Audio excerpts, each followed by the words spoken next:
15 सितंबर को हमने GTMO allopathy, homeopathy and dental surgeon, ये हमने फर्स्ट रिटन एग्ज़ाम कंडक्ट कराया है एग्जैक्टली आफ्टर 2 इयर्स। तो 2 साल बाद APPSA में फर्स्ट रिटन एग्ज़ाम कंडक्ट हुआ, जिसमें 1093 कैंडिडेट्स ने अप्लाई किया था एंड 962 कैंडिडेट्स अपीयर किए। हमने बहुत सारे जैसा कि हमने टाइम टू टाइम मीडिया को और न्यूज़पेपर में और कैंडिडेट्स को इन्फॉर्म किया था। तो I will just briefly tell you कि what new structures, things that we have introduced in this examination and how we are ensuring that utmost transparency and accountability is done in these examinations.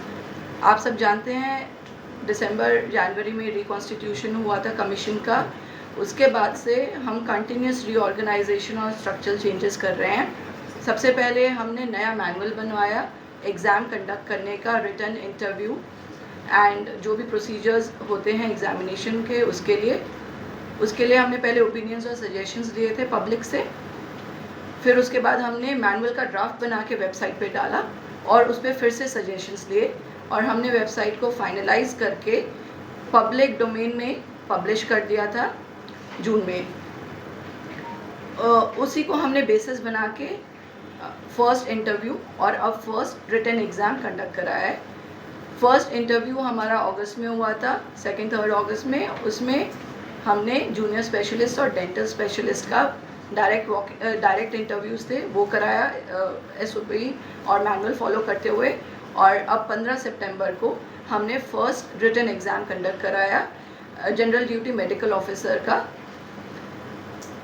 हमने step by step जो नई चीज़ें introduce की हैं to ensure complete transparency based on our manual and based on the suggestions received from various pairs, और जो हमने visit की UPSC में, दूसरे पब्लिक सर्विस कमीशंस में, दूसरे स्टेट्स का एक्सपीरियंस लेके हमने बहुत नई चीज़ें इंट्रोड्यूस की।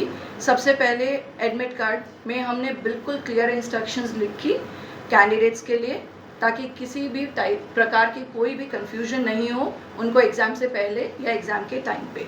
वो इंस्ट्रक्शंस हमने वेबसाइट पे पब्लिश भी की और just before the exam also एक और हमने जो स्ट्रिक्ट कंप्लायंस के लिए जैसे टाइमिंग्स थी वो सब भी हमने वेबसाइट पे पब्लिश किया। हमने ग्रीवेंस सेल बनाया हेडेड बाय जॉइंट सेक्रेटरी, और एक हमने हेल्प डेस्क नंबर बनाया जो कम्प्लीटली एक्टिव रहा है during the entire examination process. It's a 24 hour service जिसमें आप कभी भी थ्रू मेल कैंडिडेट्स अपना ग्रीवेंस दे सकते थे या अब जो भी उनको सपोर्ट चाहिए वो लिख सकते थे, कन्फ्यूजन जो भी है, and it was immediately responded and examined and responded. तो सबसे पहले कैंडिडेट्स को फैसिलिटेट करने के लिए इंस्ट्रक्शंस और ग्रीवेंस ये सब का ध्यान रखते हुए एडमिट कार्ड में मेंशन किया गया।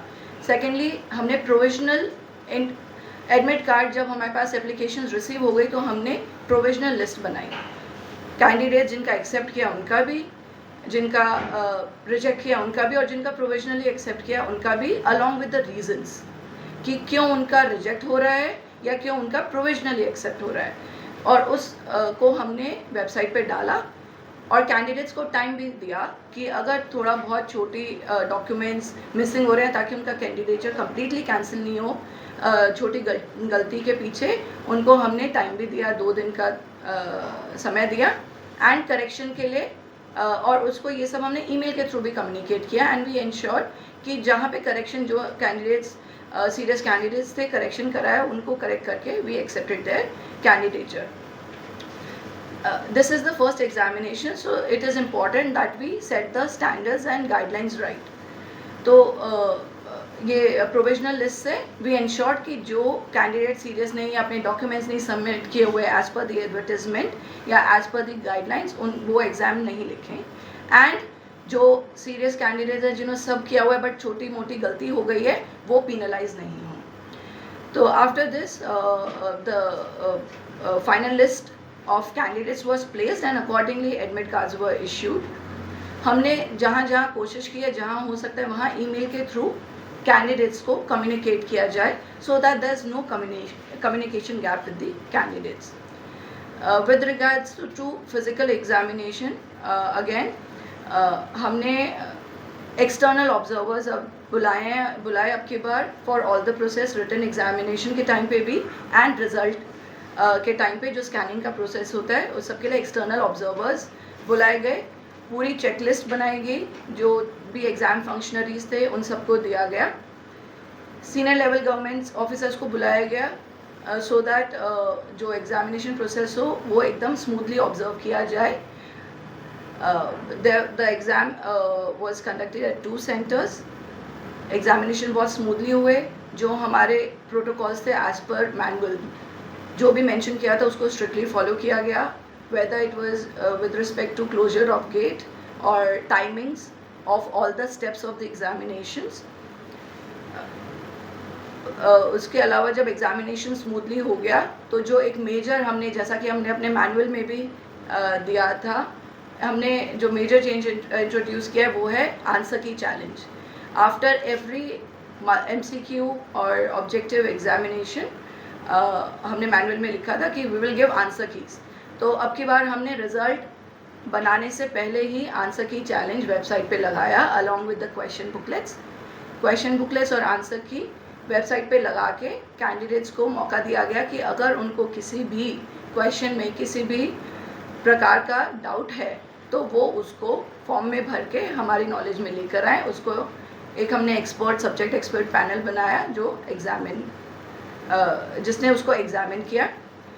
इवन बिसाइड्स दिस हमें जो भी एक दो queries during the examination invigilators के नोटिस में आई उनको भी हमने री एग्जामिन किया सो दैट जो फाइनल आंसर की बने, जिसके बेसिस पे रिज़ल्ट बने, उसमें किसी भी प्रकार की गलती का स्कोप नहीं रह सके. तो हमने समय दिया अगले दिन 3 बजे तक. तो 15 सितंबर को एग्ज़ाम हुआ. आंसर की अपलोड करने के बाद एग्ज़ाम जब ख़त्म हुआ पूरा, जब हमारे रिटन शीट सारी वापस आ गए, वो स्ट्रॉन्ग रूम में लॉक हो गए, उसके बाद हमने आंसर की अपलोड की और हमने 16 तारीख के 3 बजे तक का मौका दिया सिर्फ कैंडिडेट्स को कि वो अप्लाई कर सकें अगर उनको किसी भी क्वेरी में डाउट है तो. Through this I want to inform the candidates also कि we will continue to do this practice. तो इसलिए एग्ज़ाम ख़त्म होने के बाद वो एक बार वेबसाइट पे जाके अगर कोई भी किसी में भी उनको डाउट है तो वो आंसर की चैलेंज लें और हमें बताएं. सेकंड, जब आंसर की चैलेंज ख़त्म हो गया हमने क्वेरीज जो भी हमारे पास भी थी वो हमने करके फाइनल आंसर की भी अब हमने डाली हुई है, क्वेश्चन बुकलेट भी डाला हुआ है और उस आंसर की के बेसिस पे हमने रिज़ल्ट बनाया और रिज़ल्ट दिया. एग्जामिनेशन के टाइम पे हमने और कुछ जैसे ब्रीफिंग सेशंस किए ऑब्जर्वर्स के, और हमने बायोमेट्रिक भी इंट्रोड्यूस किया. अब की बार बायोमेट्रिक फर्स्ट टाइम इंट्रोड्यूस हो रहा है APPSC में, ये इंश्योर करने के लिए कि कैंडिडेट्स जो आ रहे हैं, जिन्होंने अप्लाई किया है वही एग्ज़ाम लिख रहे हैं, उन्हीं का रिज़ल्ट बन रहा है. तो उस चीज़ को इंश्योरिटी करने के लिए बायोमेट्रिक हमने इंट्रोड्यूस किया. हमारे पास सफिशिएंट टीम थी तो बहुत ही स्मूथली ये प्रोसेस हुआ. बिसाइड्स दिस हमने वन टाइम लॉक OTLs जो होते हैं हमने वो भी इंट्रोड्यूस किए हैं और वो यूज़ किए पूरे एग्जामिनेशन प्रोसेस में जहाँ पे भी सेंसिटिव मटेरियल है, और हर चीज़ का क्रॉस वेरिफिकेशन हुआ है to ensure that the sensitivity of the entire examination and confidentiality of the entire examination is maintained.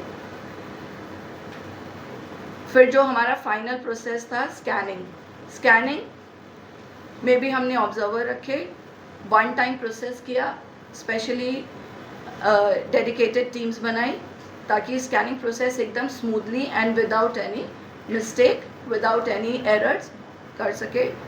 And we had to burn the midnight oil. The scanning team said through entire night to make sure that the result is published the next day.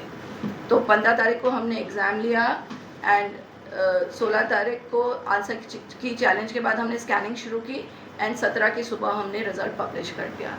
to ensure maximum transparency and maximum confidentiality at the same time, and that the exam process entire is conducted and the result is given in the at the earliest within minimum time possible.